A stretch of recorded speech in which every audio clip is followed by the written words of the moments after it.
जय हिंद दोस्तों, आप सभी का स्वागत है आपके अपने सैनिक वेलफेयर यूट्यूब चैनल में। दोस्तों, आज मैं एक ऐसी इंफॉर्मेशन आपके साथ शेयर करूंगा जो आपकी आंख खोलने वाली है। लालच बहुत बुरी बला है और छोटे से लालच में इंसान अपना बहुत बड़ा नुकसान कर बैठता है और ऐसा नुकसान हो जाता है कई बार कि उसकी भरपाई करना बड़ा मुश्किल होता है, जिसकी वजह से आप तो तकलीफ में होते हैं, आपके अपनों को भी तकलीफ होती है और उसकी आड़ में कोई बड़ा फायदा उठा ले जाता है, लेकिन कष्ट और उसके परिणाम भुगतने होते हैं आपको। आज एक ऐसी ही इन्फॉर्मेशन मैं आपके साथ लेकर आया हूं और वो इन्फॉर्मेशन देखिए क्या है दोस्तों। यहाँ देखिए एक लेटर है जो कि 19 दिसंबर 2024 को सेना की तरफ से जारी किया गया है। और किसको किया गया है? व्यक्तिगत इंडिविजुअल को जारी किया गया है। मैंने यहाँ पर उसकी आईडी डिस्क्लोज नहीं की है, मैं नहीं चाहता किसी की आईडी डिस्क्लोज करना, लेकिन ये मसला डिस्ट्रिक्ट अलीगढ़ उत्तर प्रदेश का है।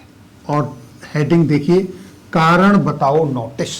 और नोटिस में क्या पूछा गया है कि आपके ईसीएचएस कार्ड को क्यों ना निरस्त किया जाए, आपके ईसीएचएस कार्ड को क्यों ना निरस्त किया जाए। मसला क्या था?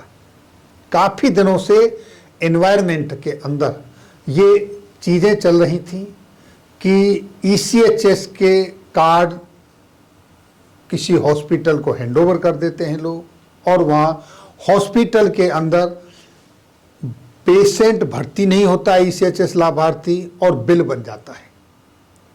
इस तरीके का एक फ्रॉड धंधा चल रहा है और इसकी काफ़ी चर्चाएं थी, लेकिन जब तक कोई एविडेंस ना हो, जब तक कोई सबूत ना हो, तो मैं कोई भी इंफॉर्मेशन आपके साथ शेयर नहीं करता। अब ये रिटन में आपके सामने एक इंफॉर्मेशन इस तरह की आई है और ये एक नहीं, इस तरीके के अनेकों केस हैं, बहुत सारे केसेस हैं। हम ये उंगली तो उठा देते हैं किसी की तरफ कि हमको ईसीएचएस में दवाई नहीं मिलती, हम दवाई ले आते हैं तो पैसा क्लेम नहीं होता, लेकिन एक उंगली उठाने के बाद ये नहीं देखते कि 3 उंगली हमारी तरफ भी हैं, वो भी कुछ कह रही हैं। कहीं ना कहीं उन्हीं उंगलियों में से आज एक ये आंख खोलने वाला मसला है आपके सामने। अभी भी सावधान हो जाएं जो इस तरह की प्रैक्टिस में लिप्त हैं। देखिए क्या है।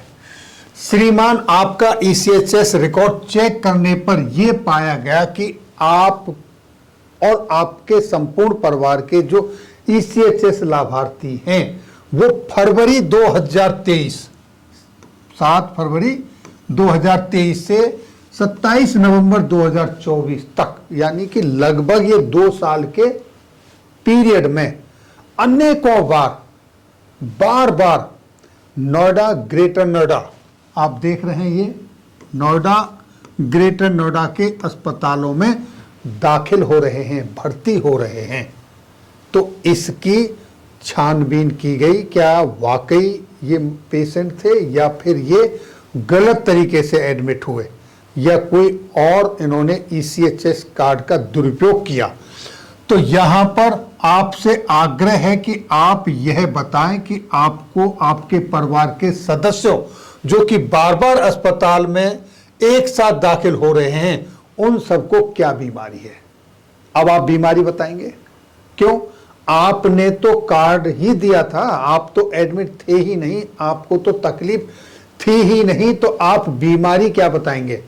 और उस समय आपको पता नहीं कि अस्पताल ने आपके उस कार्ड पे किस बीमारी के नाम से इलाज किया है।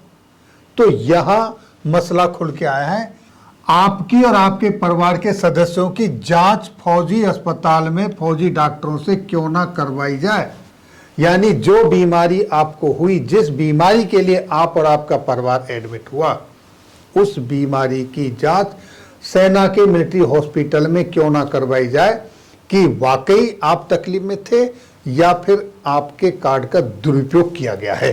ये चीज है। और बीमारी गलत पाए जाने पर या बीमारी की पुष्टि ना होने पर, जिसके लिए ईसीएचएस कार्ड आपका हमेशा इस्तेमाल हुआ है, आपके इलाज का जो खर्चा सरकारी खाते में जमा क्यों ना कराया जाए। यानी कि अगर आपको वो बीमारी नहीं है, आपका उसके लिए इलाज नहीं हुआ है, तो जो पैसा आपके ईसीएचएस कार्ड के अगेंस्ट में अस्पतालों ने क्लेम किया है, क्यों ना वो पैसा आपसे गवर्नमेंट अकाउंट में डिपॉजिट करवाया जाए।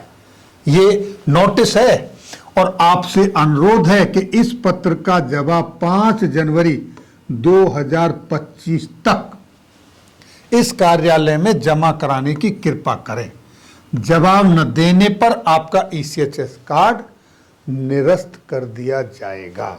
यानी अगर आपने इस नोटिस का कारण बताओ नोटिस आप नहीं दिया तो आपका कार्ड निरस्त कर दिया जाएगा, और अगर आप जो नोटिस है उसका जवाब देते हैं और वो गलत है तो भी आपके खिलाफ एक्शन होगा। अगर सही है तो फिर तो कोई परेशानी नहीं, फिर तो ये इंफॉर्मेशन जिसी भी तरीके से उठी, जो भी हुई, कोई इश्यू ही नहीं है। अगर आप वाकई में तकलीफ में हैं, एक नहीं सारा परिवार तकलीफ में है, तो वो वैलिड है, वो इंटाइटल है, उसको ट्रीटमेंट मिलना चाहिए। और एक बार क्या, जितनी बार जरूरत पड़े उतनी बार एडमिशन की भी होने की जरूरत है तो एडमिट भी हो, कोई परेशानी नहीं, लेकिन गलत ना हो। ये काफी चर्चा में था कि इस तरह की प्रैक्टिस हो रही है। इसकी बहुत बार इंफॉर्मेशन आई, मेरे पास भी आई, लोगों ने कहा कि इसके लिए कुछ करें। अब इसके लिए क्या कर सकते हैं, जब तक हमारे पास कोई एविडेंस नहीं है हम कुछ कर नहीं कर सकते, और हम कोई खुफिया विभाग है नहीं कि किसी के पीछे चल के इस तरह की चीज़ें ढूंढें। जो चीज़ें सामने निकल के आती हैं, जो एविडेंस के साथ, वही मैं आपके साथ शेयर करता हूं। तो अब ये एक नोटिस दिया गया है, कारण बताओ नोटिस का जवाब मांगा है। अगर इस तरीके का कोई और भी कहीं कोई इन्वॉल्व है तो कृपया बंद करें। आपको तो 1000-2000 रुपए का प्रॉफिट होता होगा, लेकिन हॉस्पिटल पता नहीं गवर्नमेंट से आप ही का पैसा कितना क्लेम कर लेता है। वो पैसा जिससे आपको दवाई मिलनी थी, जिससे आपका दूसरा भाई ट्रीटमेंट के लिए आता है, जिसको मेडिसिन लेनी है, उनको तकलीफ होती है, आपको कुछ नहीं मिलता और बड़े अमाउंट को कहीं कोई लेफ्ट राइट हो जाता है। तो ये थी जानकारी दोस्तों आज की इस वीडियो में। फिर मिलेंगे आपके वेलफेयर से जुड़ी हुई किसी अन्य जानकारी के साथ अगली वीडियो में। तब तक के लिए जय हिंद, जय भारत।